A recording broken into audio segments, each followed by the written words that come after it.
권력의 꼭대기에 있던 사람이 하루아침에 길바닥으로 곤두박질고 반대로 길거리에 보잘것없던 사람이 순식간에 권력자가 된다면 상상이 가시나요? 오늘 우리가 함께 파헤쳐볼 채만식의 소설 미스터 방이 바로 그 기막힌 이야기입니다. 1945년 해방 직후 한국은요, 말 그대로 세상이 발칵 뒤집히는 그런 공간이었습니다. 어제까지 모두가 굽신거리던 친일파 지주 백주사는 하루아침에 몰락하고요. 구두나 닦던 방산복이 미스터 방이 되어서 그 자리를 꿰차죠. 이건 뭐 사회계급의 사다리를 아예 걷어차버린 거나 마찬가지였습니다. 자, 그럼 이 새로운 질서의 꼭대기에는 과연 누가 있었을까요? 바로 우리의 주인공, 방산복입니다. 신기류 장수에서 하루아침에 모두가 벌벌 떠는 권력자로 그야말로 인생 역전에 성공한 인물이죠. 물론 미스터 방이 되기 전에 그는 그냥 콧빗두리 산복이었습니다. 별명부터가 좀 그렇죠.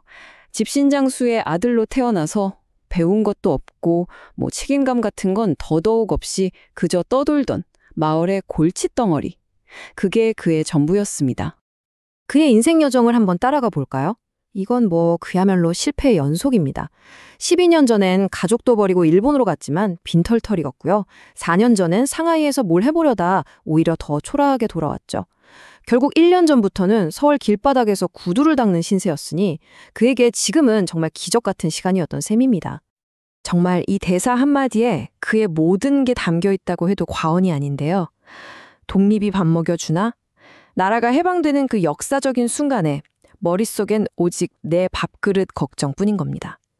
애국심? 민족적 자부심? 그런 건 눈꼽만큼도 없고요. 오직 살아남으려는 기회주의적 본능만 가득한 거죠. 그런데 말이죠. 이 허풍이 진짜 현실이 됩니다.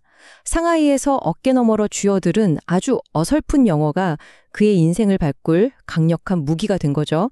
이걸로 덜컥 미군 S 소위의 통역관이 되면서 코피뚜리 산복은 모두가 우러러보는 미스터 방으로 화려하게 변신합니다. 하지만 누군가가 올라가면 누군가는 내려오는 법이죠. 이제 이야기의 다른 한 축을 한번 살펴볼까요? 바로 한때 하늘을 찌를 듯한 권력을 누리다 하루아침에 나락으로 떨어진 남자, 백주사입니다. 해방 전 백주사는 그야말로 가진 자의 표본이었어요. 스스로는 명문가 후손이라고 뽐내고 다녔고 아들은 일제 경찰 간부로 떡하니 앉혔죠. 식민 당국에 적극적으로 빌붙어서 쌓아 올린 막대한 부와 권력, 그게 바로 백주사가 누리던 세상이었습니다. 자, 그런데 그의 속마음을 들여다보면 정말 기가 막힙니다. 모두가 기뻐하는 해방을 원망하고 오히려 나라를 빼앗겼던 그 시절을 좋았던 옛날이라고 그리워한다니 정말 그의 가치관이 얼마나 뒤틀려 있는지 단적으로 보여주는 대목이죠. 그리고 해방과 함께 그의 세상은 완전히 끝나버립니다. 재산은 모조리 몰수당하고 분노한 사람들에게 쫓겨서 목숨만 겨우 부지한 채 서울로 도망온 신세가 된 거죠. 한때의 권력자는 이제 아무 힘없는 피난민을 뿌리였습니다. 자, 이제 이 두 남자가 새로운 권력과 낡은 권력이 드디어 서울의 한 호화로운 저택에서 딱 마주치게 됩니다. 절박해진 백주사는 마지막 희망, 바로 미스터 방에게 거의 엎드리다시피 하죠. 여기 표를 보시면 재산의 절반을 줄 테니 복수 좀 해달라고 애원하고요. 그러자 미스터 방은 뭐라고 합니까?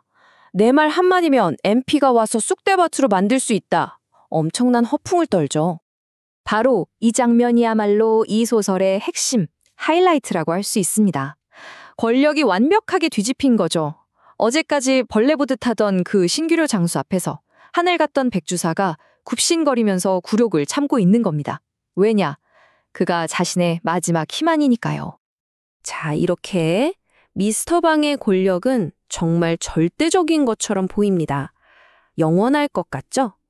하지만 그의 몰락은요, 무슨 정치적인 경쟁자나 정권 교체, 이런 거창한 이유 때문이 아니었어요.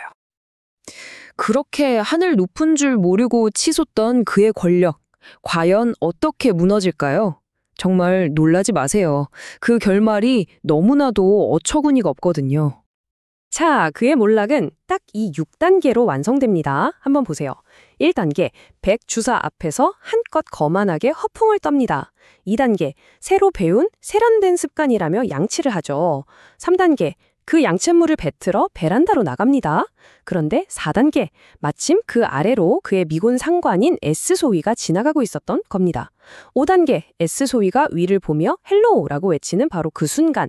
6단계, 그 S소위 얼굴에 양잿물이 그대로 쏟아지고 미스터 방은 그대로 어퍼컷을 맞고 나가 떨어집니다. 네, 끝입니다. 바로 이렇게요. 양칫물 한번 잘못 뱉은 그 순간 그의 모든 권력이 말 그대로 깨끗하게 씻겨 내려가 버린 겁니다.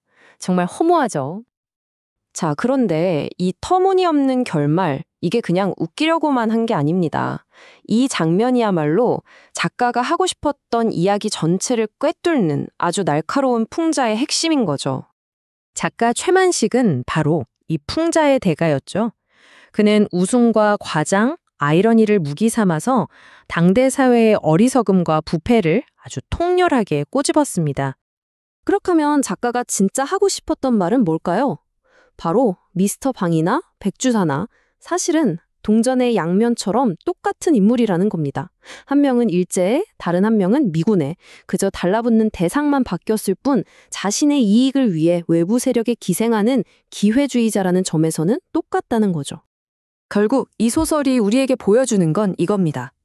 어떤 원칙이나 실력 같은 진짜 기반 없이 그저 운 좋게 얻은 권력은 베란다에서 뱉은 침처럼 너무나 쉽게 씻겨 내려갈 수 있다는 것. 이런 거대한 변화의 시기에 과연 누가 그 사다리를 올라타게 될까요? 그리고 또 그들은 얼마나 오랫동안 그 꼭대기에 머무를 수 있을까요?